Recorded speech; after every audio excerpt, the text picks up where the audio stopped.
दोस्तों नमस्कार, I cover में आपका स्वागत है। मैं हूं रफीक शेख।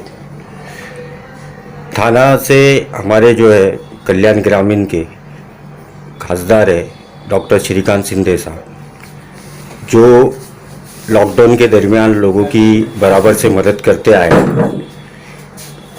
जब लॉकडाउन शुरू हुआ उस वक्त सबसे पहले उन्होंने जो है खाने के पैकेट की शुरुआत की और ग्रामीण के इलाके से लेकर के मुमरा कलवा में जो है लोगों की मदद की। आज जो है मुमरा के अंदर उन्होंने अपने तरफ से ऑटो रिक्शा वालों की जो है मदद करने के लिए कुछ अनाज और अनाज की सामग्री जो भेजी है। हमारे साथ में हाजी मोमिन साहब है, जो रिक्शा चालक मालक यूनियन के जो है अध्यक्ष है। आइए जानते हैं उनसे कि डॉक्टर श्रीकांत शिंदे साहब ने रिक्शा वालों की मदद के लिए उनके पास में क्या भेजा है, जो राशन का किट है, और किस तरह से कितने लोगों को वो बांट रहे हैं। सर ये बताइए कि डॉक्टर श्रीकांत शिंदे से आपने किस तरह से कांटेक्ट किया और आप तक जो ये रिक्शा वालों को बांटने के लिए मदद कैसे पहुंची। थाने महानगर पालिका के ज्येष्ठ नगर सेवक राजन नारायण की ने दादा उनके मार्गदर्शन में मैंने उनसे कांटेक्ट किया कि दादा ऐसा ऐसा मामला है। श्रीकांत शिंदे मुमरा कौसा में अब तक रिक्शा वालों को अनाज नहीं पहुंचा है और उनके ट्वीट वगैरह देखने के बाद मालूम पड़ रहा है कि उन्होंने 55 से 60 हज़ार रिक्शा चालकों को अनाज वाटप किया है। तो उन्होंने बोला मैं बात करके आपके लिए भी किट मंगा कर देता हूँ।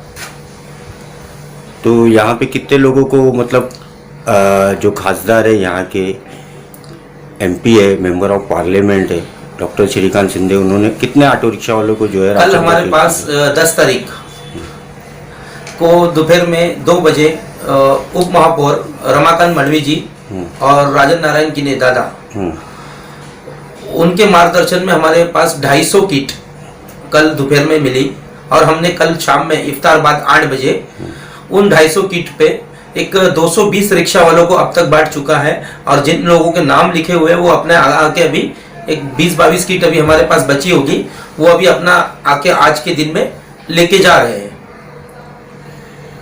अब रिक्शा वालों को जो राहत मिल रही है, आपकी जो यूनियन है, रिक्शा वाले की और क्या परेशानी है? ये अनाज देने से जो पिछले 40 दिनों से रिक्शा वाले बैठे हैं, तो अनाज देने से तो उनका ये नहीं होगा।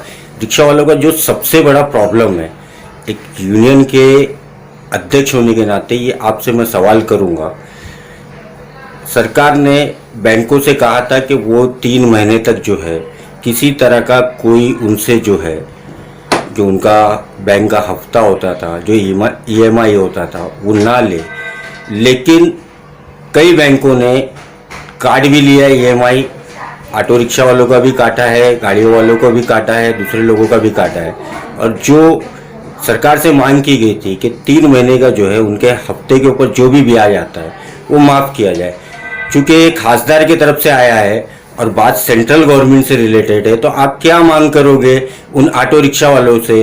ज़्यादातर जो ऑटो रिक्शा वाले हैं वो पदपीढ़ियों से लोन लिए, ना कि बैंक से लिए, और उनका ब्याज दर बहुत ज़्यादा है। जिन लोगों ने पदपेटियों से लोन लिया है उनका रेट ऑफ इंटरेस्ट भी बहुत ज़्यादा है और पदपेटी वाले समझ नहीं रहे हैं, वो रिक्शा वालों को प्रेशर कर रहे हैं और वो समझने के लिए भी तैयार नहीं है। कई रिक्शाएं इस लॉकडाउन में, आज 48वां दिन है लॉकडाउन का, एक 8 से 10 रिक्शा लोन पे जो रिकवरी करके लेके भी गए हैं कुछ पदपेटियों वालों ने, वो समझने के लिए तैयार नहीं है। मैं सरकार से बस यही निवेदन करूंगा, रिक्शा चालक रोज खाने वाला आदमी है। जैसे रोज कुआं खोदो रोज पानी पियो, उसके पास कल का उसके पास आमदनी नहीं होती है कि वो अपना परिवार का पालन पोषण कर पाए। क्योंकि रिक्शा वाला अगर डेली में अगर दिन भर में अगर काम धंधा कर ले तो 500 से 600 रुपए का काम धंधा कर लेता है। जैसे उसका लोन अगर 7 से 8 हज़ार रुपये महीने का लोन है, तो जैसे मतलब वो शिप पे रिक्शा चला रहा है, 250 से 300 रुपये शिप उसको निकालना ही निकालना है। इस तरीके से उसको एक मतलब डेली का खर्चा है, फिर मेंटेनेंस है गाड़ी का। और फिर दूसरा मसला ऐसा है कि इंटरेस्ट तो कम हो ही नहीं रहा है। अभी आप 7,000 की बात करते हो, तो अगर 3 महीना लॉकडाउन में बंद रहेगा और 3 महीने के बाद खुलेगा और एकदम से रिक्शा वाले को 21,000 रुपया भरने बोला जाएगा, 21,000 रुपये तो भरना ही भरना है। और दूसरा उसका रेट ऑफ इंटरेस्ट भी लागू रहेगा। जो 3 महीना जो स्टॉक रहेगा, जिन रिक्शा चालकों द्वारा अभी जैसे कि बहुत से रिक्शा चालकों के द्वारा बैंकों में पैसे जमा नहीं थे, और जिन रिक्शा चालकों के बैंकों में पैसा जमा हुए थे उनके डायरेक्टली बिना बोले उनसे बिना पूछे काट लिए गए, और जिन रिक्शा चालकों के बैंक में पैसे नहीं थे उनको बैंकों द्वारा प्रेशर भी आ रहा है, कॉल भी आ रहा है। तो उन रिक्शा चालकों का क्या? और अगर एक साथ अगर 3 महीने का इंटरेस्ट अगर बढ़ जाता है, क्योंकि सबसे बड़ा मकसद तो इंटरेस्ट का है, ईएमआई तो हर रिक्शा वाला फेडना ही फेडना है, लेकिन अगर ये 3 महीने का इंटरेस्ट अगर रिक्शा चालकों को माफ हो जाता है तो मैं सरकार को ये निवेदन करता हूँ कि 3 महीने के इंटरेस्ट पे ज्यादा से ज्यादा गौर नजर करें। नहीं, सरकार से आप निवेदन कर रहे हैं, सरकार तो अगर ये चाहती तो ये सब जो है बाकायदा इसका जीआर आ चुका होता, लेकिन हमारे जो यहाँ के प्रतिनिधि है जो हमने सरकार में चुन के बैठा है वो सरकार का हिस्सा नहीं है, लेकिन मांग तो कर सकते डॉक्टर श्रीकांत शिंदे साहब, आप उनसे क्या निवेदन करेंगे? मैं उनसे यही निवेदन करूंगा कि एकनाथ शिंदे साहब भी कुछ साल पहले, मतलब राजकारण में आने के पहले वो भी रिक्शा चलाते थे, उनको नजदीक से मालूम है रिक्शा चालकों के हालात क्या होते हैं, क्योंकि उनके घर में खुद उनके डैडी ने रिक्शा चलाई है किसी जमाने में। तो मुझसे बेहतर तो वही जानते हैं कि रिक्शा किस तरीके से चलाई गई है और रिक्शा चलाने का मकसद और उनका परिवार का पालन पोषण किस तरीके से होता है। तो मैं बस श्रीकांत शिंदे साहब को एक ही विनती करूंगा कि रिक्शा चालकों पर एक नजरें इनायत कीजिए और आप सरकार में हमारे हक की आवाज सरकार तक पहुंचाइए, क्योंकि हमने आपको सांसद के रूप में वहां तक भेजा है, इसलिए भेजा है कि हमारी आवाज सरकार तक पहुंचे। एडवोकेट आदिल मोदी है मेरे साथ में, और यही जो डॉक्टर श्रीकांत शिंदे की जानिब से यहाँ पे रिलीफ आई है उसमें वो भी हाथ बटा रहे। इसके पहले भी जो है इस इलाके के अंदर अमृत नगर में एडवोकेट आदिल मोदी की जो उनके साथ में जो दोस्त लोग हैं, दूसरे एडवोकेट हैं, वो यहाँ पे मदद कर रहे थे। लॉकडाउन के दरमियान जो है आदिल साहब जी, क्या परेशानी आई थी शुरुआत में और लोगों की किस तरह से मदद आप लोगों ने शुरू की थी? कैसा है, देखिए महाराष्ट्र रिक्शा व टैक्सी चालक मालक का यूनियन का मैं लीगल एडवाइजर हूँ, ठीक है।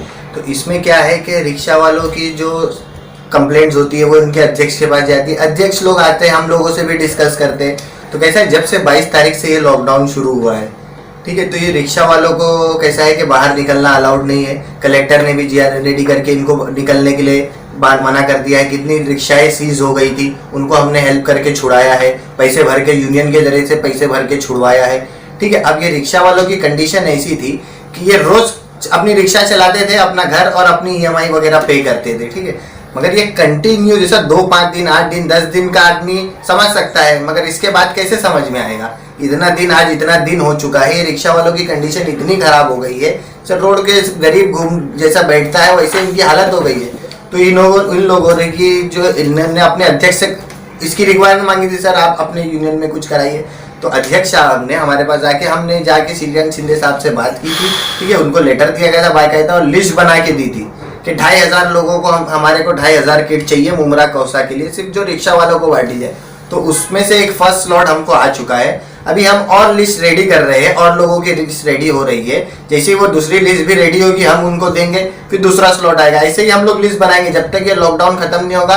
और हम चाहते हैं हमारे हर एक यूनियन के लोगों को, हमारे हर एक मुमरा कौसा के रिक्शा वालों को ये राशन की किट हम पहुंचाने की कोशिश करेंगे। इससे कुछ ज्यादा होगा नहीं, मगर एक तिनका ही बराबर उनका घर चल जाए, उनका घर पेट भर जाए, बस इतना ही हम चाहते हैं। और हम श्रीकांत शिंदे का बहुत आभार व्यक्त करते हैं कि उन्होंने हमारी इस मुहिम में हमारी हेल्प की और हमें आश्वासन दिया है कि और भी लोगों को हम राशन किट आपके जरिए हम दिया जाएगा। जैसे कि अभी हाजी मोमिन ने बताया था कि बैंक का एक मसला इशू है, तो आप एक लीगल एडवाइजर भी हो यूनियन के, तो वो इशू के ऊपर जो है जो बैंक ईएमआई जो है उसके ऊपर जो है ब्याज दर जो है 3 महीने तक नहीं लगाएगी या लगाएगी, उसका कानूनी पहलू क्या है और सरकारी नियम और कायदे के बारे में आपको इसकी कुछ जानकारी है क्या? अभी कैसा है, देखिए आरबीआई का जीआर आया हुआ है ऑलरेडी गवर्नर का, ठीक है।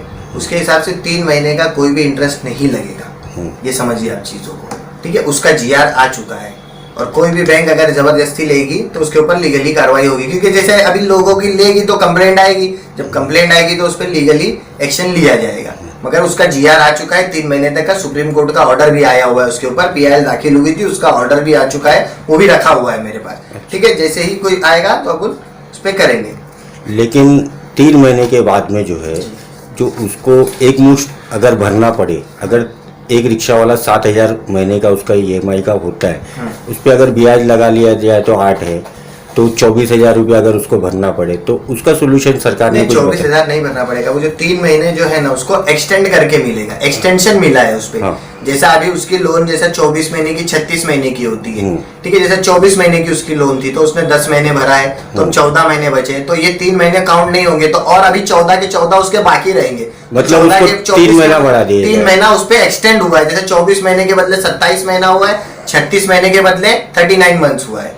ये ऐसे- यही कंफ्यूजन है लोगों में। बार बार रिक्शा जी, ड्राइवर जी, जी। यही सवाल पूछ रहे हैं कि अगर एक साथ में अगर भरने के लिए आएगा तो हम नहीं, नहीं वो भर गलत पाएंगे। वो गलत फहमी है उनकी।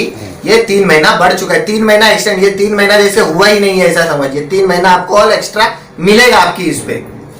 तो यानी एक साथ में उनको भरने की जरूरत नहीं नहीं, होगी नहीं, ऑटो रिक्शा वालों को। कोई जरूरत नहीं। और जो ब्याज है वो ब्याज का क्या मामला होगा जो उसके ऊपर लगाया जाता है? उस पे चल रही है अभी उस पे क्लियरेंस नहीं हुआ है ब्याज का, मगर ये EMI के ऊपर क्लियरेंस है कि 3 महीना एक्सटेंड हो गया है वो। तो इस तरह से इंश्योरेंस वगैरह कंपनियों का कुछ हुआ है क्या, जो अभी हमारा EMI जो है एक्सटेंड हो जाएगा 3 महीना? बोलिए। जो साल का इंश्योरेंस होता है ऑटो रिक्शा का, टैक्सी का इंश्योरेंस बहुत ज्यादा है, 10-10 हजार रुपए से ज्यादा होता है साल का। तो इंश्योरेंस के मामले में इस तरह की कोई सरकार ने नहीं, छूट अभी दी तक थी? तो कुछ नहीं है उसमें। तो ये थे auto rickshaw union, Maharashtra auto rickshaw union के लीगल एडवाइज़र जो थे आदिल मोदी साहब, जिन्होंने समझा के कहा है कि जो आपका EMI है, जैसा कि आपका 12 महीना है और आपने 7 महीने का भर दिए, आपका 3 महीना बचा है, तो वो 3 महीना जो है आपको आगे एक्सटेंड कर दिया गया है, यानी आप जो है उसको 6 महीना पकड़ के चल सकते हैं। आदिल साहब यही है ना मामला, बराबर। क्या आप उसको 6 महीने में भरना है, जो बराबर। 3 महीना आगे चले ये जाएगा। 3 महीना हुआ ही नहीं है जैसे समझ के, अभी जैसे ये लॉकडाउन खुलेगा तो उसके हिसाब से फिर आगे चालू होगा। हाँ, तो ये आपको 3 महीने के बजाय आगे के 6 महीने में भरना 3 है। महीना ये जो गया वो, और 3 महीना आपको आपके पेंडिंग थे। आपको इकट्ठा नहीं भरना है। इकट्ठा नहीं भरना है, मंथली जैसा आप लोग भर रहे थे वैसा ही भरना है। तो ये एक राहत की बात है, और जो रिक्शा वालों को इसकी जानकारी नहीं है या जो ये सोच करके परेशान है, वो इस बात को समझ सकते हैं, और थोड़ा उनका जो दिमाग के ऊपर जो एक तरह का बोझ है कि इकट्ठा हमको भरना पड़ेगा, तो ऐसा कुछ भी नहीं है। मैं i-Cover न्यूज़ के लिए रफीक शेख मुमरा से।